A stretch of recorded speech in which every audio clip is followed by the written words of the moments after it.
Ulete tupande moja. Shika moja moja.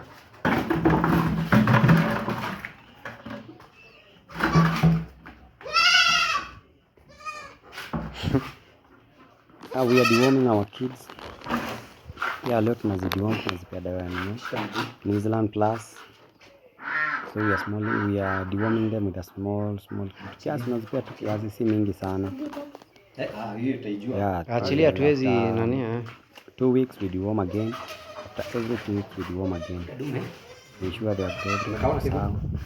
Ensure the dewormers has ziletee any problems. Because now we started but they are still bado zinanyonya. Shika miguu za mbele. We give them dewormer kiasi small amount after every 2 weeks. Every 2 weeks we deworm them.